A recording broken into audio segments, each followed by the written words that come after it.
Hi, everybody. Russ from the West Ham Network. Hope you are all safe and well. Happy Friday, Sunday, rather. Hope your Sunday's going well. Hope your weekend hasn't been ruined. It won't be ruined until at least 2 o'clock when West Ham kick off against Bournemouth in the Premier League. Now, what we always do, the couple of hours before, is we give our predicted 11. We're never bloody right. There's always a little moiserism which always buggers us all up.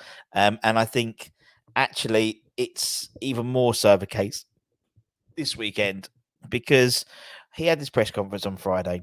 And basically, said absolutely nothing about the team news because they haven't had the training session, they haven't had the feedback from the medical team, all that type of stuff. So we are going into this quite blind.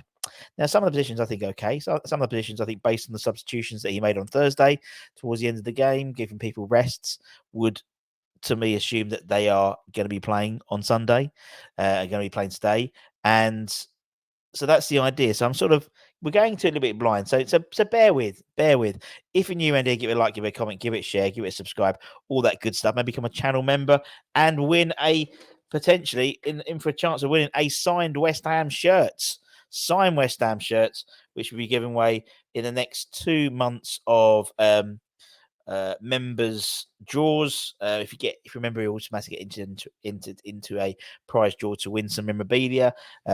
Joan won a Tony Cottee signed book, and so we've got 2 signed shirts from our channel partners at Umbro, one for the May draw and one for the June draw. So you've got 2 chances, obviously, if you become a member for those 2 months. Anyway, let's start in between the sticks. It's Fabianski. We know Fabianski's going to be back in goal. Areola's the cup goalkeeper. He didn't have much to do on Thursday.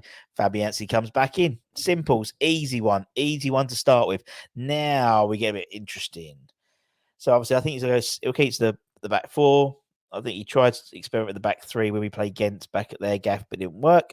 So for me, a player who's played the last 5 games, I think he'll play the 6th game in a row, is Vladimir Sufal. If he's fit, and this is all proviso, I think, with all of this, I'm going to say if they're fit, if they're healthy, they're in. The fact is, we've obviously got Liverpool on Wednesday at London Stadium. And we don't have to think about the semi-finals until the 11th of May, really. So we've got a couple of weeks. So the idea, I'd love to be safe by the time we get to the first leg of the semi-finals, so we can concentrate on that. He is hoping. So I put Vlad in. He's returned back to form as, I think, coincided with our upturning form as well. So hopefully he keeps that going.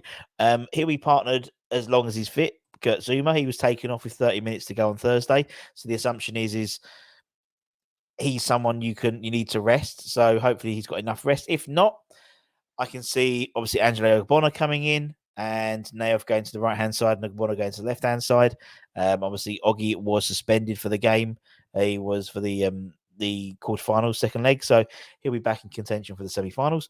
He'll be partnered alongside Naoth Aged. I think he is starting to return back to some sort of form. He had a few awful games, didn't he? A few awful games, and with that, he basically lost to his confidence. But he seems to be ever so often now, just every game, a little bit more, a little bit more, a little bit more, and I think hopefully you'll see another strong performance from Mr. Aged. On the left-hand side, Emerson was in the side on Thursday. Played very well, I thought, played okay. But Cresswell has been playing like a player 5 years younger than him the last couple of games. The Fulham game, I thought he played okay. But the Arsenal game, I think kept. I didn't even realise Saka was playing really until he missed the penalty. So I think personally he'll bring in someone like Aaron and play him on the left back position. I think there's certain positions which will be suited for the European games, players of the European games, and some for the Premier League games. And I think left back, I think they're bringing Cress. He's proven that his legs are still okay, and his delivery on the left hand side is also really, really key for us, I think. Now midfield, I think he's going to go as strong as possible. I really do. He's got obviously the only slight concern could be injuries and fitness coming out the Thursday game. I mean, Lucas Paqueta played the whole game. he wasn't taken off, which was a little bit of a surprise. Um, but then I think Moyes was giving him the opportunity to play with Cornet and people like that as well. Just sort of finding your feet a little bit. So I fully expect to see Lucas start again. If he's got a knock, then maybe Flynn comes in that position and goes alongside Declan Rice. If Declan Rice is fit, Declan Rice plays. That's basically it. The man is. I mean, Thursday was possibly one of the most complete midfield performances I think I've seen from a single person, particularly a captain. And that knee slide was very reminiscent of the Vienna game last year when he did the knee slide, and then Noble did the knee slide from the other side, and it was lovely. There's a good feeling around the side now. Where last season particularly we started really well and then we got knackered and then deteriorated. We seem to be really getting ahead of steam up to the end of the season, which could prove really timely for us.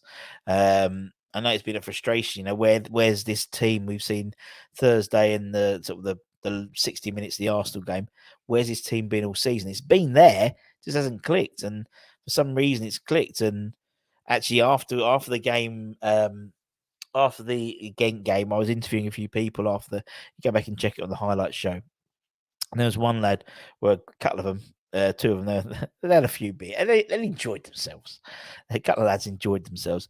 And one of them had a really interesting theory about why we start playing differently when we go 1-0 down. And he was saying it's because Moyes' tactics goes out the window then. Moyes sets up your way to do this, and as soon as that goal's gone in, we have to go on the front foot. So naturally, we're not playing that Moyes ball now. We're playing more attacking football, and I sort of understood that. I was like, in between, sort of getting pissed on the fumes he was because he's had a few beers, bless him. It made a lot of sense. So yeah, just thought it was quite interesting. Number 10 slots or that sort of slot. I think based on who we're going to be playing up front, I think Tommy Souček stays in that position. I know it's not everyone's cup of tea, but he does a lot of work, which I've used the expression donkey work, but that's assuming that he's a donkey. He's a blocker. He's not going to put a 30-yard spraying pass from one side of the pitch to the other, but he's going to get in there. He's going to give us a bit of height defensively, offensively as well. I think particularly the offense, because in terms of who I put up front. So I think he's needed. Again, it could all change if Paqueta's got a knock, then Flynn comes in maybe, or if someone, even if Souček has a knock, Flynn comes in my opinion. If Souček and Paqueta are both injured, then Flynn and maybe a Fornals comes in, for example. So there's lots of options. I mean, Moyes did say in his press conference that based on the fact we played on Thursday, Sunday could see some changes. I don't think there'll be too many changes because he doesn't like to change a winning side, and also a side that's playing so well. You'd want to keep that momentum going, bar any injuries, knocks, niggles. I mean, a little niggle, give him a rest so it doesn't turn into a major niggle. There we go. There's a t-shirt for you. On the right hand side, I think Bowen keeps his place. He's been in scintillating form. So again, keep him going because as soon as Danny drops those twins, he'll be shit for a couple of weeks because he'll get no sleep. Happened to Fornals, happened to Rice, happened to Lanzini. It's just natural. Happens to us all. When you get those 2 weeks parental leave, you are knackered and you're not firing all cylinders. So let's keep Bowen going. He can have a rest when the kids come. Although it's a different type of rest. But we're playing on the pitch. On the right-hand side, the fact that, on the left-hand side, rather, considering he took him off with 30 minutes to go, I think Ben Rama starts. I think he does. I think the last couple of games have been particularly good for him. So it wouldn't surprise me to see a Maxwell Cornet come in. But I just think he's, at the moment, Ben Rama's his guy on that left-hand side, and he just has it's his shirt at the moment. It's his shirt to lose, I think. So, I think the fact that because he came off at half time with 60 minutes to go, for me that shows that there's a willingness to rest him, give him, doesn't have to play the whole game, and the likelihood he'll probably be starting in a few hours' time. And then up front, I think Antonio, I reckon he's shattered after playing Arsenal and Ghent. So I wouldn't be surprised if Danny comes in and has him on the bench and has Antonio on the bench to come on. And because Danny's there, that's why I've suggested that Souček comes in to just give you that bit of extra oomph in midfield, or more in the attacking sense. Obviously, former Bournemouth player, was youth team player at Bournemouth, so get a good welcome. Didn't make a huge amount of appearances. Was at Bournemouth? I think at 20 or 30. I think he scored about 10 goals or something like that before going to Burnley. So always good to play against your old side. You tend to have another spring in your step, although he has done it the last couple of times. And actually, he could play. He's played for so many Premier League clubs. He'll be playing against another old club on Wednesday with Liverpool. In fact, I think he's played Southampton, Villa, Bournemouth, and Liverpool. So he's played against four of his former clubs since joining West Ham. That's mental. So anyway, that's what I think. What do you think? That's more importantly. Let me know in the comments below. Go through the team, who you're picking, all that type of stuff. I'm fascinated to know. I think there's going to be a lot of similarities, and as always, one or two surprises. There always is with Moyes, because we don't really know. We don't really know about the injuries over the weekend. So anyway, take care, stay safe, stay warm, stay humble, keep the faith, my friends. Come on, you Irons, let's get 3 points at Bournemouth ground, and then we'll move on. Take care. Bye bye.